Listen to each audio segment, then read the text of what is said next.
ঘর হইবে মাটির গাথা,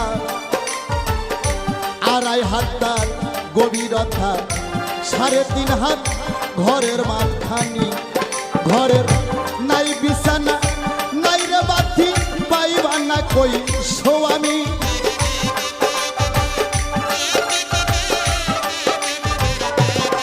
ঘরের নাই বিছানা নাই রে বাতি, পাইবা না কই স্বামী।